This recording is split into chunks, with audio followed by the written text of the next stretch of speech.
আজকে তো আমরা সবাই ট্রেনে উঠেই সারপ্রাইজ পেয়ে গেছি। ট্রেনওয়ালারা আমাদের জন্য নরম গদি সিট দিয়ে গেছে। হ্যালো এভরিওয়ান, কেমন আছো তোমরা সবাই? আজ শনিবার বলে 7:42-এ ট্রেনটা ধরেছি। এই যে কথা বলতে বলতে আমাদের ট্রেনও ছেড়ে দিয়েছে। জানো তো, কাল বাড়ি ফেরার পথে একটা নতুন জুতো কিনেছি। মাকে ছাড়া খুব একটা ভালো শপিং করতে পারি না, কিন্তু কালকে যখন জুতোটা কিনে মাকে দেখালাম, মা বলল খুব ভালো হয়েছে। আজকে তেমন কুয়াশা নেই বলে দক্ষিণেশ্বর মন্দিরটা একদম স্পষ্ট বোঝা যাচ্ছে।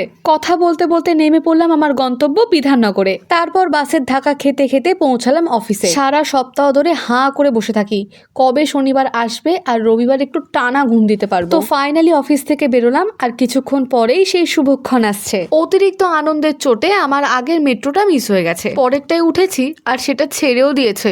এবার শুধু টাইম মতন পৌঁছাতে পারলে হয়। শিয়ালদা স্টেশনে চলে এসেছি আর ঘড়িতে এখন 7:01 বাজে। কপাল ভালো, ট্রেনটা পেয়ে যাবো মনে হচ্ছে। 7 নম্বর প্ল্যাটফর্মে ট্রেনটা দিয়েছে। মিনিট 4 পরেই ট্রেনটা ছেড়ে দেবে, তাই সবাই দৌড়াদৌড়ি শুরু করে দিয়েছে। অনেকদিন ধরেই মনে হচ্ছিল শনিবার গিয়ে ঠাকুরের মন্দিরে গিয়ে একটু ধূপবাতি দিয়ে আসবো। আজ এসেছি, তবে পুজো হয়ে গেছে। কিন্তু এটা খুব ভালো করেছে, বাইরে একটা চাতাল আছে, পুজোর পরে ধূপবাতি দিতে চাইলে সেখানে দেওয়া যাবে। ওখানে ধূপবাতি দেখিয়ে চলে আসলাম পাশের শিব মন্দিরে। দেখলাম মন্দিরটা খোলাই রয়েছে, তাই ভিতরে ঢুকে পড়লাম।